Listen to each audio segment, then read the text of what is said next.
मेरी नज़्मों में मशीनी दौर का एहसास है। मेरी नज़्मों में मशीनी दौर का एहसास है।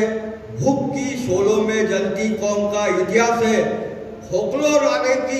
खोखले नारों की शबनम से बुझ पाएंगी क्या?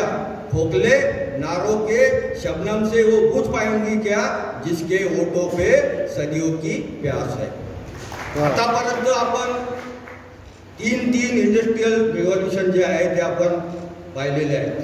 फर्स्ट रिव्हॉल्युशन म्हणजे वाफेच्या इंजिनाचा शोध लागला तेव्हा, नंतर विजेचा शोध लागला, नंतर आता जेव्हा राजीव गांधींनी कॉम्प्युटर आणलं तेव्हा, आणि त्याच्यानंतर केवळ 30 वर्षामध्ये हे AI येऊ घातलेलं आहे, म्हणजे आलेलंच आहे, नाही ते आलेलंच आहे।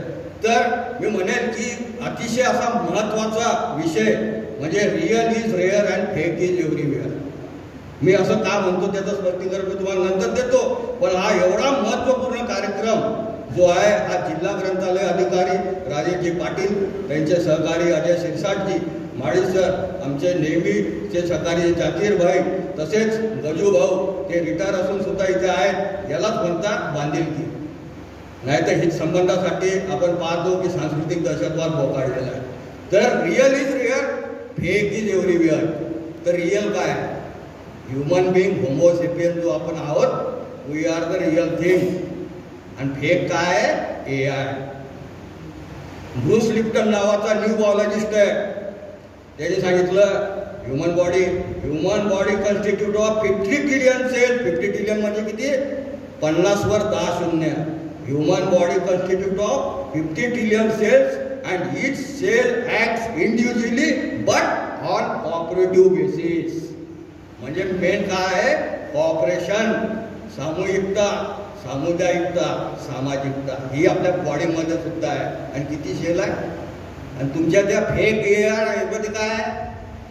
शेवटी ते आपणच तयार केलं, पण त्याच्यात काय? ते वायरिंग सर्किट, त्याचं प्लग काढलं की ओढला फ्यूज, त्याच्यात काय? त्याच्यात काहीच नाही, म्हणजे त्याचा कंट्रोल आपल्याकडेच आहे शेवटी। त्यामुळे त्याचा फारसा बागुलबुवा करायचं काही गरज नाही आहे। त्यामुळे हा एवढा चांगला कार्यक्रम साहेबांनी घेतला, त्याबद्दल मी फार धन्यवाद दिले आणि या विषयाबद्दल। आणि त्यामुळे आमचे आजच्या या परिसंवादाचे जे अध्यक्ष आहेत, ज्यांना मी आधुनिक खलील जिब्रान म्हणतो, कारण आमची पूर्ण जी जडणघडण जी आहे, आमचा भारतीय जनमानस आहे, हा जनमानस पूर्ण किस्से कहाण्या किंवा वैश्विक मानवाचा जो आहे तो किस्से कहाण्यावर याच्यावरच तो तयार झालेला आहे।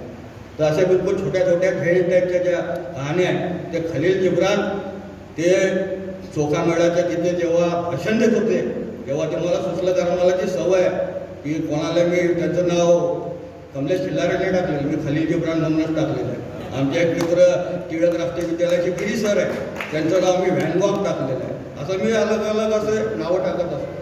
तर कार्यक्रमाचे अध्यक्ष आमचे मित्र कमलेशजी खिल्लारे, तसेच ॲक्टिव्हिस्ट जर्नलिस्ट आमचे महेंद्रजी बोर्डे, आणि आत्ताच त्यांनी म्हणजे समग्र असं त्यांनी म्हणजे स्वतः त्यांनी ते AI थ्रू सुद्धा भाषण दिलं आणि स्वतःचं जे आहे म्हणजे होमोसेपियन म्हणून सुद्धा जे भाषण दिलं, असे नन्नई सर, तसेच त्यांच्यासोबत आलेले आमचे सिद्धू वानेरे सर आणि गीते सर, तसेच आमचे सहृदय मित्र जे फार सुरेख असं संचालन करत आहेत आणि एक मानवीय आणि नैतिक मूल्य याची जोड देऊन याचा वापर कसा करावा याच्या संदर्भात ते आम्हाला सांगत आहे।